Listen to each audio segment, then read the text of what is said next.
Hi, this is Phil, and I'm here to tell you all about the Capes and Lunatics Patreon. Get early access to all of our interviews, including the monthly Chichester Chats with writer and comic book legend D.G. Chichester, new episodes of classic Capes and Lunatics shows, including The Quantum Zone, This, That, or the Third, and many, many more specials, all completely uncensored. Access starts for $3 a month, full video when you pledge $5 a month. Check out the link in our show notes or go to patreon.com/CapesandLunatics. Hope to see you there. This is D.G. Chichester, and you're listening to the Capes and Lunatics podcast. Hello, everyone.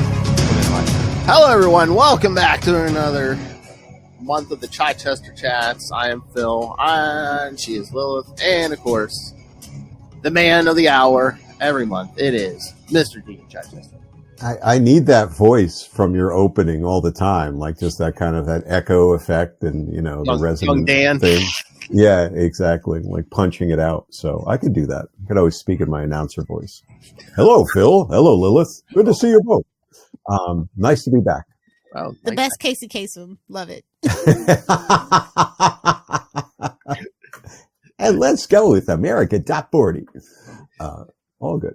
This issue of Axel's Inferno is dedicated to a young boy from Florida. Yeah. All right. So, of course, yes, we are talking Daredevil for obvious reasons.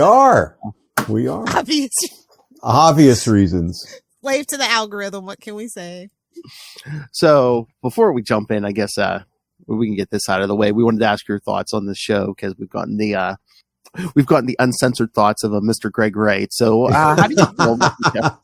There are no censored thoughts of Greg Wright. So it's always, you could just go straight with the thoughts of Greg Wright.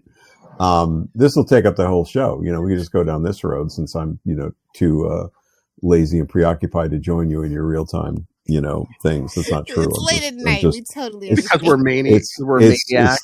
It's late at night and I'm on other projects, but, So, I haven't listened to to your guys' views. I picked up on it, in social, and I've talked to Greg. So I know you're all bullish on it. I think it's good.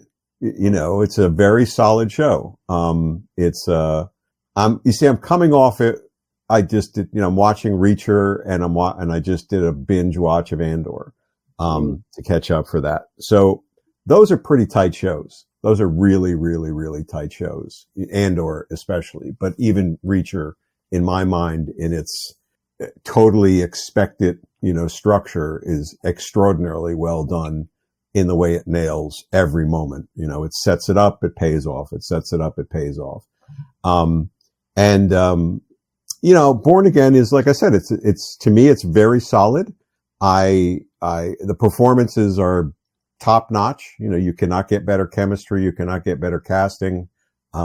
There's great stuff there down the line, but, solid is about, I'm as good as I'm going to go right now. I haven't rewatched the Netflix ones, in years, since they came out, but I recall feeling right from the get-go on the Netflix sort of a different energy, and I know the Netflix shows took a lot of, heat for where's the costume, where's this, but there was a certain vibe there that I'm kind of missing from Born Again a little bit. And that could just be memory, that could be nostalgia and the fact that, my God, we've got a Daredevil show and that left a deep impression on me. But there's some nits, to this that, kind of threw me off a little bit. And that's not to pick on it, because again, it's a solid show. I'm watching it. I want to know what happens. I want to see where it goes. I think the Foggy death was, unless it's been faked, was unearned. And by that, I mean, I know it's great that they're kind of picking up on this as if it's the fourth season and you're rolling into it, but it's the fourth season, 6 years later, 8 years later? I don't know who Foggy is. And, and 3 minutes of bromance in a bar doesn't give me the impact of that. I don't know Daredevil's powers. A lot of people would say that's clear from your writing, but, that's not true. But I got to dig it myself at some point. But so when I see that opening action and he's doing the swing around CGI stuff, is he Spider-Man? Like, I needed some cutaways to the billy clubs, expanding, snapping apart, doing something so that I understand, there's a visual component there, right? I think that should have kind of come through to not have like narration, but sort of establishment. So you're kind of getting the vibe. And I feel a little bit like the same thing with the powers, the hypersenses, where they're doing the hearing stuff. Great. They did the hearing stuff right off the bat really well in the bar, where it zoomed in on the ear and he's listening and such. But pretty much, I think if you've watched the first 3 episodes, you think he's a blind guy in a red suit sometimes, who's got hearing powers. And, I don't know about the rest of it. And I remember early on in the Netflix show, and again, I could be misremembering, but there was that, they played it differently. They had that whole heat pattern, like living, he sort of described it. World on fire. Yeah. Yeah. World on fire. Right. But you got a sense that the world, everything was there for him except his sight. And I think that's really important. And there could be more of that, to sort of play out, things, just to get him out there more, to understand that. And so, they got many more episodes to go, and I'm sure they'll get to it and build it out. But I'm kind of missing those moments to cinch it for me more. And that doesn't take away the enjoyment. That doesn't, I'm knitting with you guys, but I'm not digging at the show saying, oh, what the hell they're doing. Although I think the last episode, somebody was spending too much time watching that House of Dragons, which never has dragons in it. And you got a whole episode where you didn't have Daredevil in it, which doesn't mean we need a Daredevil action scene. But I need some more Daredevil something, even though he's not being Daredevil right now. I think that I know there was that was sort of the retooling of the show at one point, right? Whoever the original showrunners were doing almost like a court procedural, and Daredevil was going to show up now and again. And obviously they started off hard with Daredevil, and now he's given up being Daredevil and whatever. But you got like a big action scene in number 2 when he goes up against the cops. I think it's important to have something of him there, in terms of that quality of him, that, plays out in one way or another, some kind of consideration, some conversation with somebody. And, I question the Karen thing too. It's like, did they bring these guys back just to total fan service, check the box ahead of time? I mean, he needs somebody to talk to about what he's going through, I feel. And he doesn't have Foggy. He doesn't have Karen right now. We're not doing the confessional, apparently. And I need that. I think he needs that, to explore aspects of his character, beyond the rage screams, which I'm, feeling a little like, okay, he's an angry man.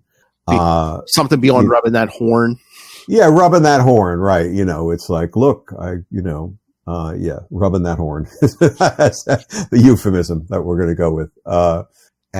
So, that's probably why it's good I'm not on your real-time viewings, because that would be the, Danny Downer, for the moment, which is, again, I'm not picking at it. I am picking at it, but I'm not, I would certainly not say to anybody, don't bother. I would certainly not say it sucks. It's not, oh my God, they took the team from the Acolyte, and put it on, Daredevil. It's not there, but it's a Star Wars show, Phil. Yeah, it's a horrible Star Wars show. Never ever watch it, Phil. So I'm really curious where they go with it, and I think the White Tiger thing was. I love the character. I love the actor. I know that, he passed away and they couldn't do more with him, but I thought that was I did not care for that. I did not care for, setting all that up, getting this guy free, and then just killing him. You could argue it's but it's a shocker, but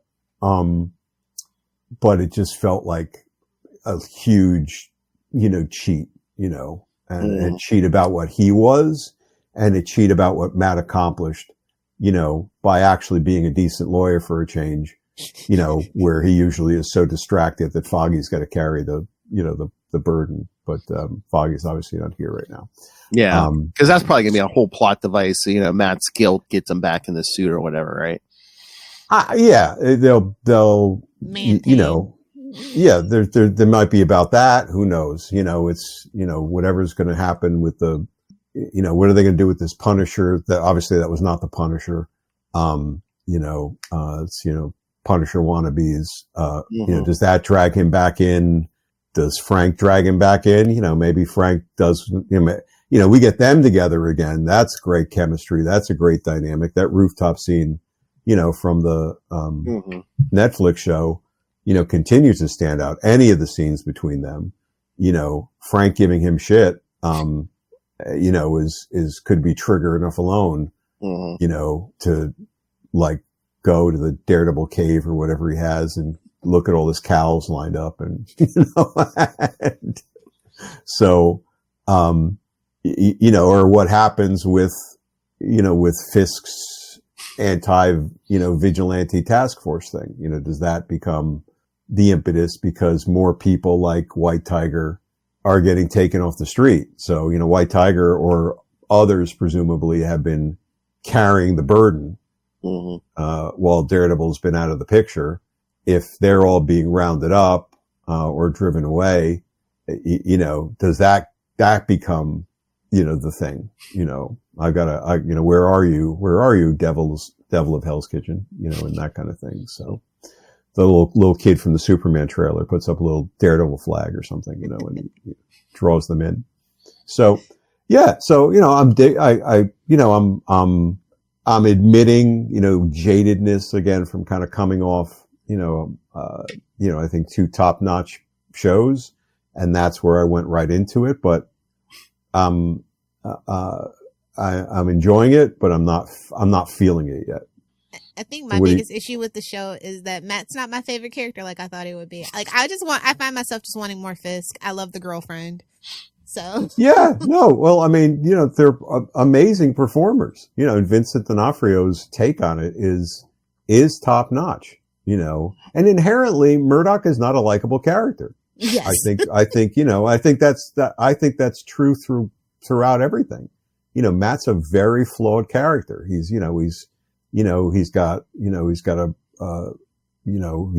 constantly at odds with himself. He's struggled. He's a horn dog. He's full of, yeah, exactly. He's full of hubris. He's he's looking out for people, but, he's going between his different mandates and how they sort of conflict with each other. Well, the whole foundation of the character, he's a lawyer, who's supposed when to. justice doesn't go your way, I'm just going to fix it anyway. Yeah. Right. And what softens him, and makes him human is when he's got people around him who center him, and that's why I think you need the Foggies or the Karens or somebody's like that. I don't think this partner of his is doing that job right now, or, his girlfriend, who I'm pretty sure going to die soon. And, just waiting for the fridge. We all know. Maybe, hopefully not, or the priest. I thought the priest in the Netflix show was terrific. He was a great foil, literally working out those issues, between them, was a great way to sort of externalize, the monologue, as it were, thought balloons or however you want to interpret them. And those dialogues they had were really powerful. And did not feel like they were stopping the show. It was like, oh, suddenly let's talk about this. They always felt, really, meaningful and impactful, to the things he was kind of, working out and going through. So, on his own, Matt's a tough sell. And so I think Lilith, your sensibilities is right. And Fisk is obviously a sociopath, at best. But but he is utterly beguiling, right? Because of his twitches and, I just want to know if he drank his Kool-Aid or if it's all just a scam. Like, it's hard to say with this take so far. So I want to see which way they're going to go with that one. I don't know if they're, if you go back to the original and you follow, he believed that. He believed he was doing the greater good, right? There was that hubris of like, I'm the protector of the city, whatever. And I'm not going to try and do a Vincent D'Onofrio, but, you got to do the hands, according to Greg. Yeah, the hands, the twitch and the little things. And that's, a full body performance, that he's doing. And I think that, I do think that that's part of him. He believes in himself versus, and what he's doing for the city and the world is for the greater good. And anyone who gets in the way is obviously wrong. Now, his shift will be from, saying to Vanessa, we don't do that anymore. We don't operate that way anymore, to then continuing his mission by re-embracing that, plus. It's sort of like, if you know the Clint Eastwood movie Unforgiven, yes. Where 3/4 of the movie, like William Money's character is like, I'm not that guy anymore, Ned.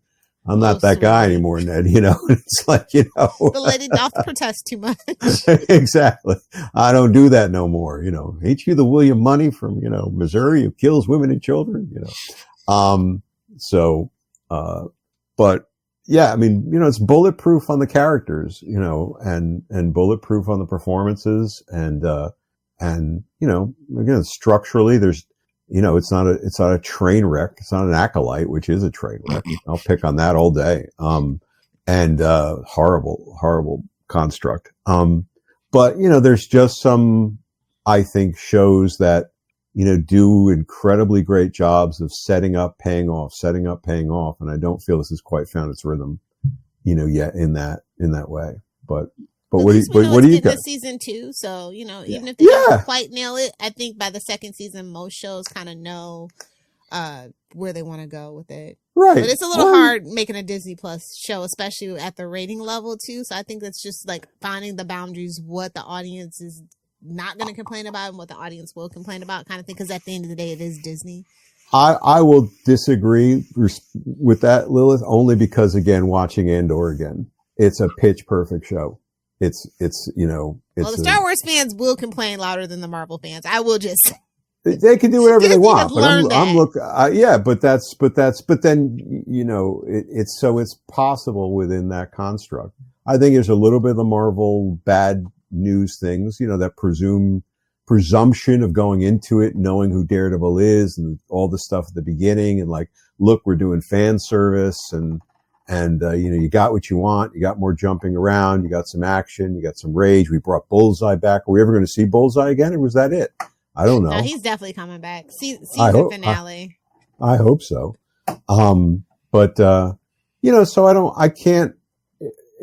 Disney Plus seems to have a lot of latitude, with what's going on that, menu selection. And, it's up to the showrunners to, deliver on it. And I think it obviously had something of a rocky start when they had to stop and then retool. But again, I don't want to sound negative on it. I'm not negative on it as like an experience. But did you guys like it? I mean, you obviously, you're obviously more bullish on it. For me, coming in, like I had to binge watch the Netflix shows, all of them except for Iron Fist.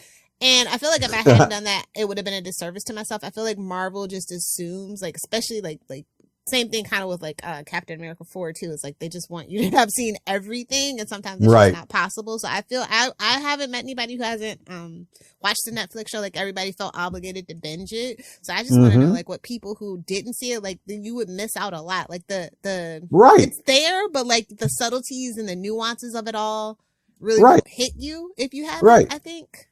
Yeah. I mean, there's lots of opportunity they could have inserted, I think the Tom DeFalco or Shooter, Jim Shooter, used to say, famously, like, every comic is somebody's first issue, right? So you've got to lay the groundwork to some extent, which doesn't again mean stopping it cold or going back to an origin story, but the Uric thing would have been a way to do things. Who's that supposed to be? His daughter?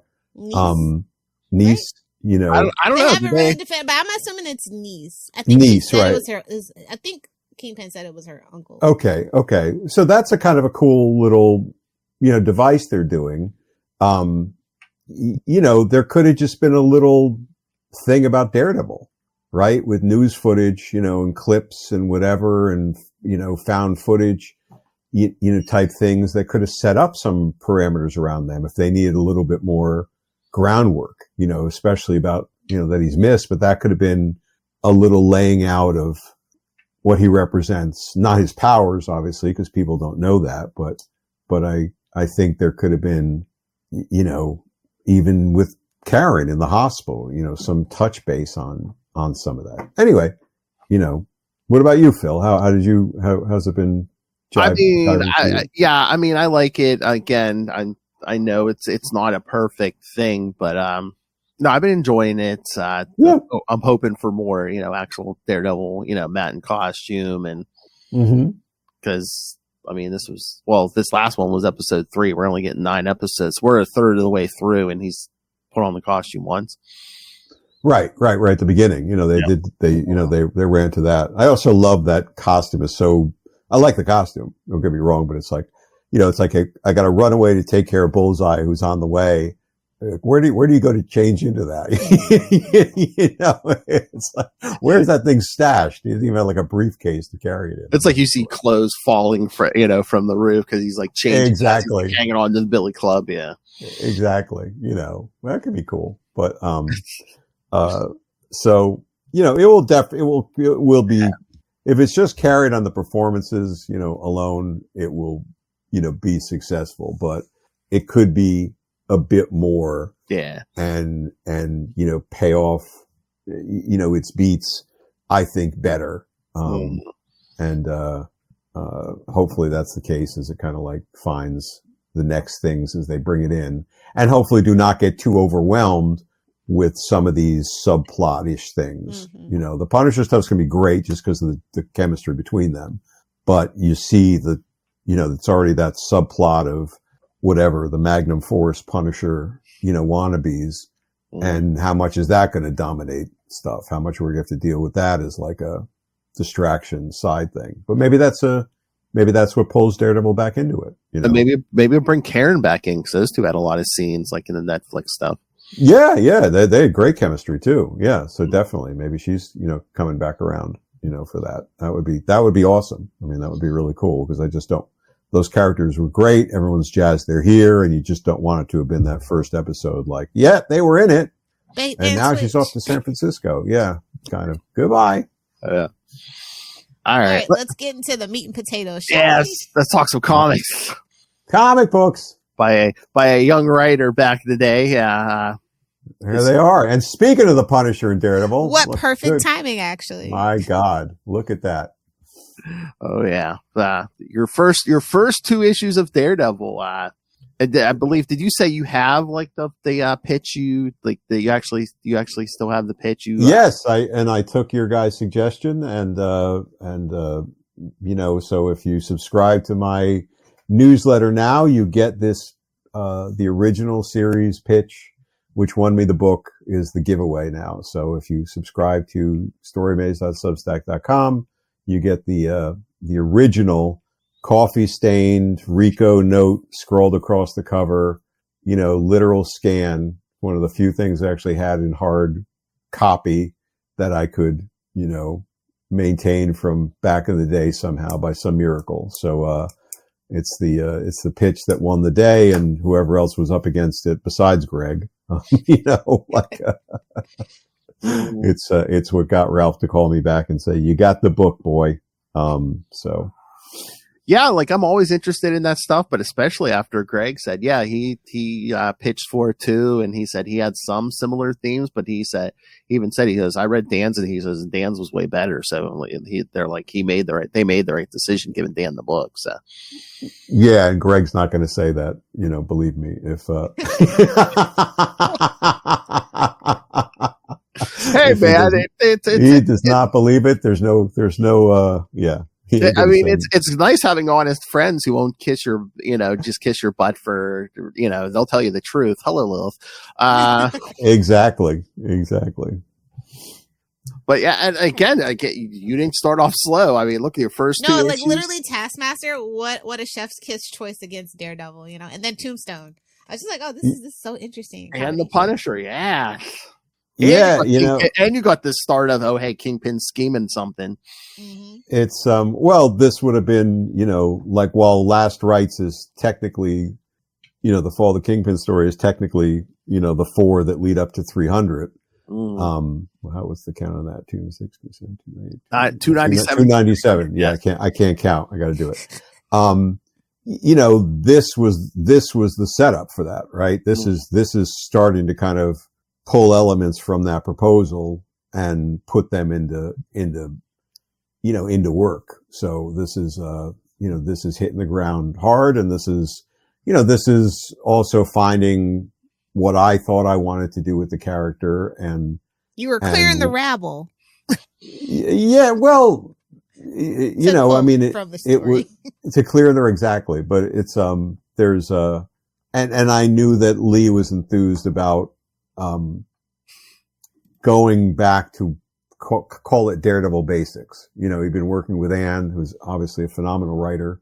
But I don't know that, her sometimes more existential stories or whatever were exactly what Lee was looking for. So when I kind of got on, and I don't know if he had read the proposal or we had just talked, when it was this kind of like back to basics, hit the street hard type of Daredevil approach, and we're going to lead up to 300, and 300 is going to be a big deal and a big issue, and it's all going to be about taking down the Kingpin. He was very enthused. So I think you kind of see that in both of our contributions, to this. I mean, I read this, in prep for this, and I was, it's like, yeah, that guy was very confident what he was doing and mostly knew what he was doing, which is, as you know, unique for me to kind of read something and feel that. I mean, I don't know what you guys felt looking at it, but it felt very, very precise in where it was going. This is a story that holds up. I love the fluidity, the kinetic energy, just things just boiling and bubbling. Yeah. I mean, it's it has the, it had the benefit setup. It has the benefit also of that proposal. I mean, I think it'll, it's able to draw from that bigger roadmap and then start to say, okay, how do you get here? Here's the specific, waypoints, to make what I had described there, happen. Although the specific, a lot of the specifics were not in that proposal, to my mind. I don't think it had him later seducing, Typhoid Mary and things like that. But it certainly had, some of those elements, suggested, at. So that helps. That helps you kind of like say, oh, well, how do I get there? Oh yeah. I love it. Cause again, like I said, I started reading Daredevils in the last year or so of Anne's run. But then, yeah, this comes in. I mean, it's different than Anne's, but again, it wasn't such a dramatic shift where I was like, wait, what are we doing now? But no, I mean, it seemed to flow smoothly, after Anne's run, and just all the great stuff. And yeah. Well, that's good. I mean, cause I, enjoyed Anne's run, and I've come to appreciate Anne's work even more, over the years, as I've gotten smarter. But there was no way I wanted to disrespect anything she had done, or like invalidate it or say, what the hell happened, or cut up her issues or her costume with a pair of scissors. So there was none of that, Well, you kind of have to put your own stamp on a book when you jump on, otherwise people would be like, why is this guy trying to be Anne, Yeah. Yeah. And there's no, I think, to some extent I was not emulating Frank Miller, but I was hugely impressed with Frank Miller's approach to it. And I think I've said that before, that rawness and that kind of approach coupled with a sort of a Scorsese approach to New York, were probably my guideposts, and what I was trying to achieve with the tone of the book. Daredevil gives a guy Chinese water torture. Come on. Yeah, exactly. And he, plays around with it. And there's little stupid in jokes like that. The Mad Dog Cass is named after a high school, friend of mine. And, Peter Chin is named after, some guy I used to, meet at a computer store and, talk about early digital stuff with, every couple of weeks. So, there are little gifts to people I knew throughout that one. And then, of course, the Nick Fury writer had to drop some stuff ink that's, after Fisk's it's like, who are these guys he's dealing with? And then someone tapping a monocle on the desk is like, okay. Well, that's Strucker. Yes. Yeah. But what would go on to be a staple. I love when he shows up in your story. Yeah. I obviously had to have, big heart for the Baron, but Lee's artwork is so confident, it's just, obviously he had been working on the book, for a bit anyway, but I think that's what's always impressive about going back for me. Phil? Can you throw up the cover? Oh yeah. I love this cover. I want this as a poster, actually. Wait, which one? 292 or 293? 293. Well, there's both. Yeah. Oh, yeah. 293. Yeah, that could be a poster. No, I should make that into a poster for conventions. Yeah. I think there's still time for the next one. His single images are great, but his storytelling is amazing. It just feels so confident and so right and substantial. Right. There's weight, to everything, he does and the way that his characters move and interact. And when things break and collapse and whatever else, he just delivers. And it was just such an experience, to have, that type of art coming at me and working with it. Not that I had not worked with really good people, right? But sometimes you just click and it clicks. Yeah. This was we've always said, and I think Lee would agree, this was lightning in a bottle. Like this was like, two people at exactly the right time in exactly the right wavelength, to accomplish something like this. Oh yeah. And especially like a lot of these characters are so like physical, especially like Taskmaster, like that fight with Daredevil and Taskmaster. Mm-hmm. Expertly done, just. Yeah. Fun character. Really, like, him, Tombstone. And not overused, like not an overused villain.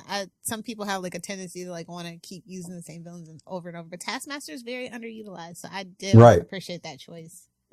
I think if he's tough though, if you use him too much, and especially up against the same hero or whatever, you're running into, he's going to win.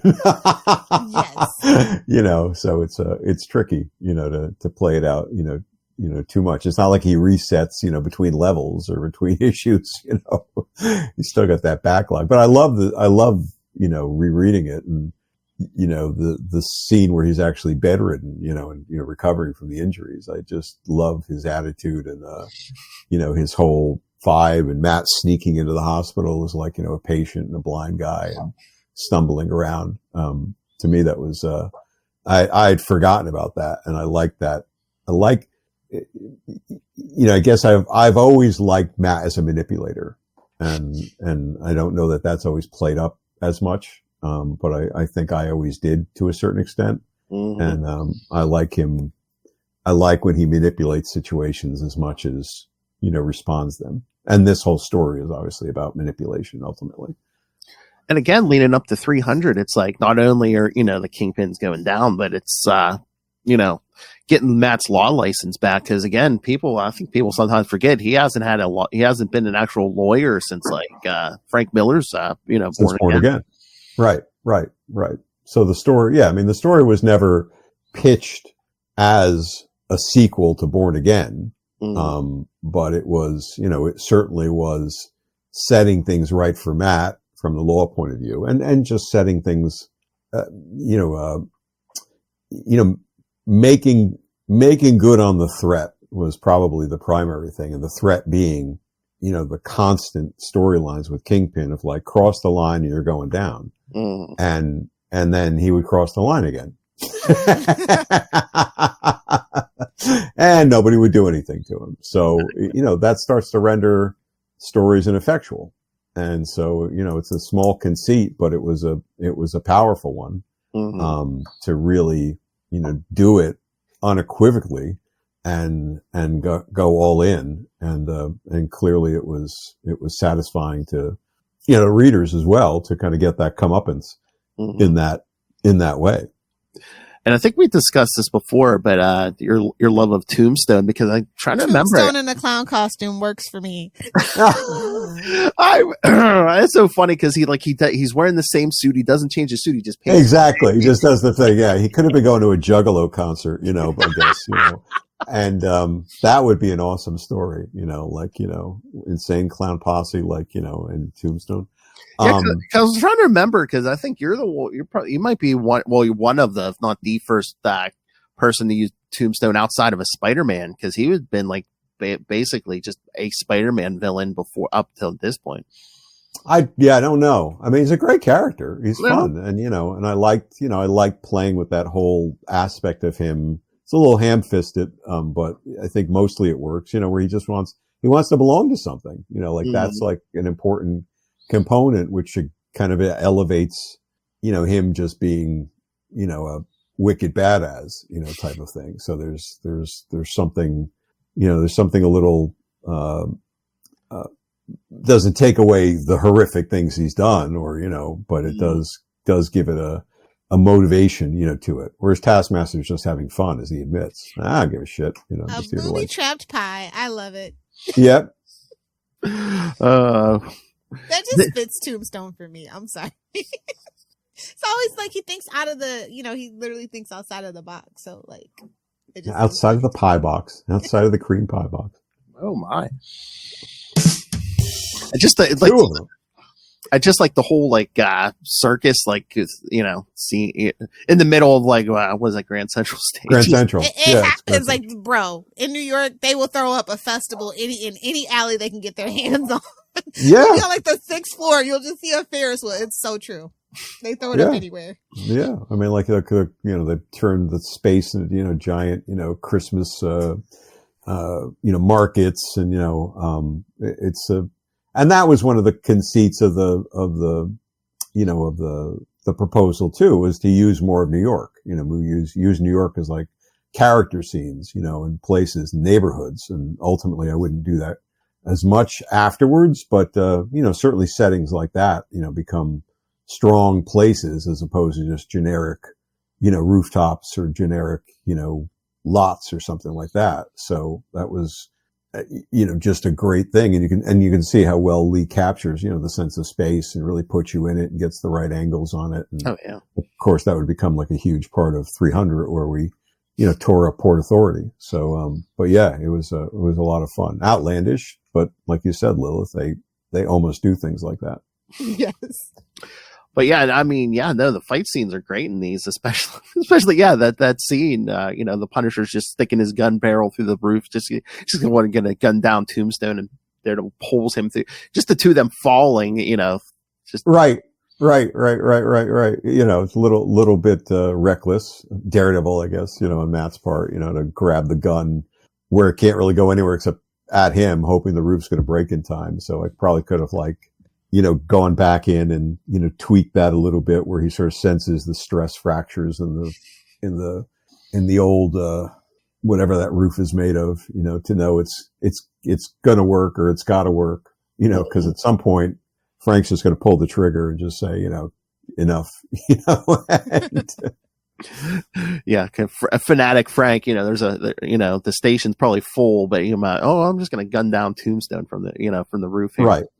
Well, he'd be fine, right? But with Matt, he'd be, he wouldn't, I don't think, endanger, an innocent. Oh, no, he'd be a marksman and hit Tombstone. That would be fine. But, if Daredevil's in the way, literally holding onto the end of the barrel of the gun, it's like, well, your costume's already red. Who's going to notice? And again, I mean, you pack so much stuff in here because, again, the whole Tombstone Taskmaster thing, setting up the hand. Right. And then the hand shows up at the end. Yeah. And then you get into that, that twist or that, next level of it. And the, quote unquote Strang, the front for Hydra, doing my best, Foghorn Leghorn, voice. Cause that's, if you read it with the Foghorn Leghorn voice from, the old Looney Tunes cartoons, then you understand where he's coming from. I say, Mr. Fisk, I say, I have a deal for you. Say, yeah, Mr. Fisk. Yeah. That's who he's, that's who his speech pattern's based on. So. Every time I read it, I'm just so amused because I'm like, so Strucker basically sends one of his guys in and be like, oh yeah, give him the old, pretend you're just like some rich hillbilly. Right. And so your job as a member of Hydra is just, do the accent and it's just real Fisk. Just so he can break into the computer systems. It's like, it's a very early, form of Doge, so it's like, trying to, instead of a South African accent, it's a, hillbilly, accent. So. Gee, why he's staying there like this? Okay. Yeah, exactly. Every time I see that, I'm like, okay, we get it. You're a super villain. Okay. Yeah. I can't. Yeah. It's like, or the Mike Myers version. $1 billion, $1 billion. It's, we passed the point of actually being able to write anything because the most outlandish things have happened. So there's no real ability. I don't know. Black Mirror's back with season 7. So is it? Did it come out? I saw the trailer. It's coming out soon. Yeah. 6 new stories. Cool. I hope I didn't like the last one. I didn't like the, I thought the last season. We're so far into the dystopia that it's hard to imagine anything worse at this point. Yeah, but they didn't I didn't think they did as good a job. It felt like just kind of like leftover Twilight Zone or Outer Limits episodes. I haven't really cared for it since it got Americanized. I mean, they have some good ones, but the seasons haven't been as solid. So I hope they kind of give us more of a. Give it more of that. Yeah. Playing out. Exactly. Mm-hmm. More of a global feel than just specifically American dystopia. Right. Yeah, we'll see. When it hits, it hits. I mean, it's got some great, I think there's some really great stories in that show, but, so high hopes. We'll see what happens. And I think though we're skipping over the most important part, that Easter egg in the first issue, writes laundry. Yeah. I don't know. I don't think I indicated that. It must have just been. That's what I was going to say. Was that your idea? Was that Lee's idea? No, it must have been Lee who put that in. Or maybe Greg was talking to Lee and, but, what'd be great? Yeah. If you ever. His stamp on your first issue with Daredevil. If you ever want to go deep down the Greg Wright rabbit hole, and I don't think we've ever talked about the Nightbreed comics, but, the villain in my first Nightbreed story is Greg, to the point of it looks like Greg. And it's because his name is Alan Reichgrig, so it's that's the name. So it's, it very much is Greg, drawn by Brett Blevins. So it's pretty awesome. When we cover that, we should get Greg in here and be like, yeah, did you know that? He knows. Yeah, there's, I mean, I sent Brett photo, Brett knew Greg, but I made sure he had photo reference, and I said, make the nose really big and all these kind of things. So, do all these people know you put them in your comics? I think most of them did. Yeah, most of them did. Peter Chan was just there and gone. I know. Yeah, well, he still liked it. The fact he shows up in a comic book. The one thing, rereading it though, is it was always I love Ralph, as an editor. He did a lot of good things for me, starting with giving me the book. But rereading it, I was reminded, that office would make the stupidest changes in terms of like language things. I would have somebody, in the script, say, I'm not going to put up with this BS anymore, or something like that, or whatever. And they would change it to like something like malarkey, or I mean, you'd never use, actual swear words. You're not going to get away with anything, especially at that time. But, anything that was mildly, tough guy stuff or whatever would become words like squat or malarkey or things like that, or baloney, which I would never ever, write at any point, unless I was maybe doing a Richie Rich comic or something. And so they jump out to me rereading it now, as like, there's a Ralph Office thing, It's like, I mean, again, I know it's Comic Codes days, but that's just so funny. They edit all the language and stuff. But meanwhile, you can have Daredevil tricking Taskmaster getting hit by a taxi. Oh yeah, yeah, or like seducing, Typhoid Mary, in 3 issues or whatever. But but there was never any consultation of like, hey, we can't use BS, or we can't use bull, or we can't, whatever it might have been. And I would have gladly come up with some, alternates, but instead it was always just like, it would be changed and then you'd see it in print. What a load of hooey. Exactly. Like exactly. It's like, unless you're Bob Odenkirk, you're not going to get away with that either. So, it's, that was always like, but minor stuff. Well, they're still kind of doing that, because like we were talking to Erica Schultz, she's writing Electra mini. Oh yeah. Now, yeah. And the Red Band or whatever it is. And again, it's like, so it's like a mature book supposedly, but there's still if somebody swears, they still censor it and stuff. But there's literally people gushing buckets of blood, but they can't like say any bad words. And it's like, right. Even she's like, I don't know why they do that. Well, I just stay away from it. I don't think it's like worthwhile. I don't want like, a scritchy thing, or a, Looney Tunes asterisk, ampersand, percentage sign, exclamation point or something. I mean, I remember checking with Devin Lewis on, Black Armor, and I want to say hell at one point, and I was like, can I say that? And he was like, yes, you can say that, and that's in there. Then all of a sudden it's double HE. Yeah, exactly. Yeah, it did not become heck, whatever it was, he was like cool with it, as that. But, I didn't try to get away with, shit or fuck or some kind of language, push the there. George Carlin 7 words. Yeah. And, and there has to be, use words to effect, and let, or for, just use words to effect. What are you trying to do? I mean, there's a great scene in, I think it's The Wire. You guys ever see The Wire? The show? Just not the last season. I think it's The Wire, but there's a great scene where two of the main detectives, they're in an investigative scene, and, you can censor all this out when you edit if it's too much, but, the entire 3-4 minute scene is just the 2 detectives saying fuck, as they as they notice different things around the scene, like, they're opening their fuck, opening a drawer, fuck, looking at the body, fuck. And every single fuck is different. The inflection's different, the meaning behind it is different.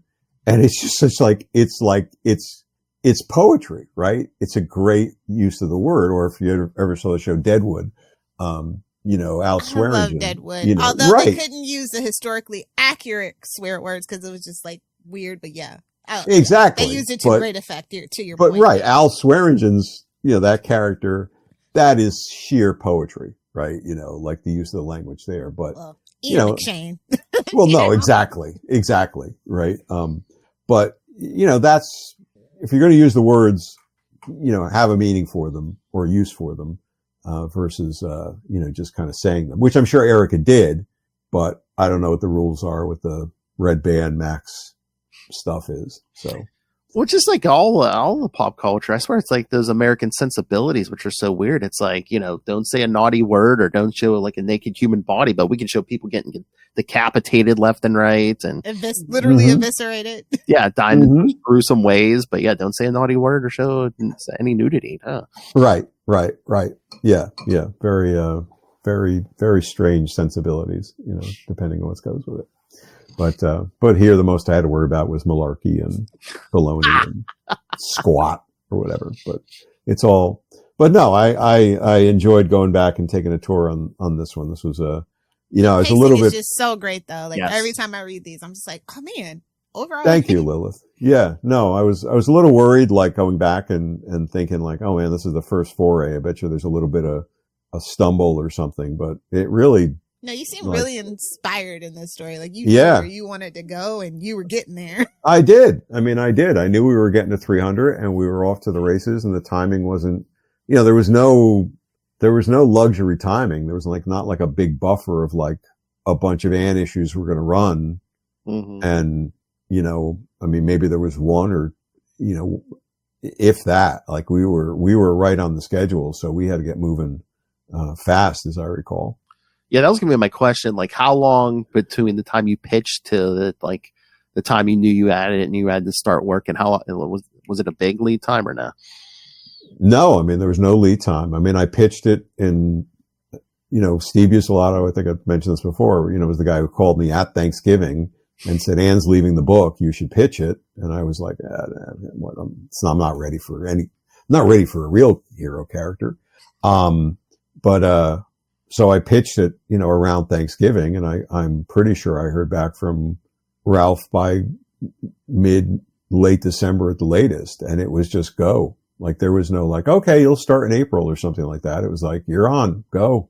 It was just, and so we were right into it. And it was just start producing, start telling the story and start doing it. And making it happen. So I feel like we weren't late. That book didn't come out like late after 291. So there was still obviously the normal publishing lead time. Mm-hmm. But we were right into the publishing queue. And again, I'm not kissing your butt or anything. I remember when this hit the newsstand. That's still where I was getting newsstand. But I'd always have like, oh, Daredevil, I got to get this. I know I'm old. Shut up, Lil. No, newsstands are cool, man. I think newsstands are like. I do. I miss Racks, the whole thing. I do too. Yeah. I went into a Barnes and Noble for the first time in like forever, and they still have a magazine section. I don't think there's any comics on it, but sometimes you see a random few. But yeah, it's not like but it was still fun to see like magazines. I like that feeling of like I used to love that. I used to love like going and then probably spending way too much money. On just these magazines and leafing through them. And I think you lose that. You've lost a lot just by going to the direct market, not having any representation, out there. There's a comic, now there are comic graphic novel sections at bookstores, obviously. And some of those are quite comprehensive, large in their own right. So maybe that's the better place for them, now, but, there could probably still be some titles to represent, in that area to kind of lure people back down to the bigger graphic novel, comic section in the same store. Yeah. I'm always saying, yeah, a lot of problems I think in the world would be solved if more people were reading. Well, yes, but fortunately, we've got a real focus on education, as you know, in this country now. So there'll be a lot more of that. Why read when I can watch a lovely, this is my opinion, conspiracy video on YouTube. So, we can go down that whole rabbit hole and that'd be fun. So, but we're out of time almost. So. Yes. Your time is up. Not out of time to let you do some shameless plugs. Let's do some shameless plugs. Okay, let's do it. My newsletter, which you can see up there, storymaze.substack.com, as we noted earlier. Not only am I writing it, which is a good thing you should do for newsletters and so regular publications, but if you're into Daredevil, subscribe, it's free, and you get the original proposal for Daredevil, which won me the book. So a little bit of a time capsule, but a fun thing to kind of look at. If you're into some things that I'm doing now, if you go to tinyurl.com/AxelsInfernal, also up there on the screen, that's my Kickstarter Supernatural Truckers from Hell story. There it is. Looks good. Road to Hell never looked better. It's not launched on Kickstarter yet. We're trying to kind of generate sign-ups for pre-launch. So you sign up for pre-launch, you get some news of day one exclusives and that sort of thing. So it costs you nothing, but it helps us show that there's some interest in it and kind of moves things along. So take a look at it. Sign up if you would be so inclined. End of the month, this month, March 27th through 30th, I will be at the GalaxyCon in Richmond. Come on by, see what I've been doing Daredevil wise on my 3D printer and see some prints, maybe even that Punisher, Daredevil cover we just saw, and talk story and, autographs and all sort of other stuff. I'm doing some panels there as well, none of which are Daredevil oriented, oddly enough. So I'll just show up and do improv. And then just a little bit ahead of ourselves, but we'll get to it at some point. End of April, which is coming up sooner than you know it. A new comic from Black Box Comics called Risk, RYSK, which is a cyber, heist thriller adventure. Whole new world. Manix Francisco is the artist. Looks pretty sleek and, a lot of fun and, some 5-issue series that starts, I believe, on the 23rd. So long as Diamond doesn't screw over, the publisher, which is not guaranteed. But if you, check with your local comic shop, make sure they're ordering some copies. That's a lot to talk about. There you go. Oh yeah. We got to talk that new comic when that comes out. Yes. If I can get a preview copy out of, Demetrios, I will get you guys one and we can get into that. So it turned out really well. So. Awesome. Can't wait. And I was writing that concurrently with Black Armor. So that's, that tells you how long, that's been in the works. But nah, so we were teasing it. We were hinting at it, but yeah, next month, I think we're going to do Follow the Kingpin, that we were just talking about Daredevil. Oh, we're going right into the whole. Will that be right on time? I don't know. We'll see. I don't know. Well, the show's It's also an amazing story always. So. Yeah. So yeah, let's get into that. That's very cool. Lots to talk about there. All right. So that'll be the whole set, like the whole 4 issues, like the whole storyline, or like okay. All right. So I'll just make sure I know what the heck I'm doing there. All right. We'll figure out the time and we will set that up. All right. All right, guys. As always, a pleasure. Great way to start a Saturday. It's a Saturday, right? And, I will see you guys soon. Be well. Thank you, sir. Take care now. Bye-bye. All right. The great DG Chichester yet again. Of course, as always. Yeah. All right. So now let's do our shameless plugs. Throw it up. He's doing important work. That's what crap are we doing? Lunatic shit. We're doing dick jokes. All right. Okay. So yeah. So the best dick jokes on the internet, but dick jokes nonetheless. Yes. But yeah, send us your thoughts. And again, send us, questions for Dan. Again, next time, Follow the Kingpin. So, CapesandLunatics@gmail.com or call the voicemail 614-382-2737. That's 614-38-CAPES. And again, you can find pretty much everything we've ever done at, CapesLunatics.wordpress.com. And again, you can rain random money on us. Swear to love Hellfire and rain random money on us through the Cash App link. Make it rain.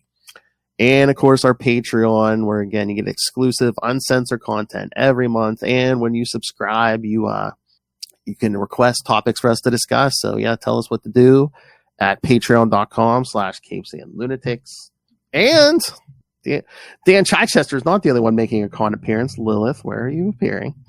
I'll be at AwesomeCon in our nation's capital on April 4th at 4 p.m. in room 206 with author Nick DeWolf, Slaying Stereotypes.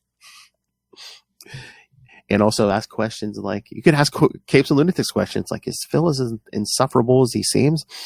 No, it's worse. I'm kidding. I'm a little sister. I can say that. That's right. All right. So yeah, that's it. And again, you can catch me and Lilith and the Capes Lunatics Podcast Network on Blue Sky. So skeet skeet. Skeet skeet. We're always looking for friends. All right. All right, kids. So yeah, come back next time and remember join us live when we do Daredevil Born Again. Yeah, oh yes, the devil you know, yes, yeah. The minutes, pretty much minutes after the episode drops, and Greg Wright's been joining us. Well, we got 2 this coming week, right? Again? No. This That's week the is week the one after again. that? I think it's Okay. 5 and 6. I think 5 and 6. Okay, got so the week after, yeah. All right, kids. So yes, come back next time. Remember, watch out for that cream pie.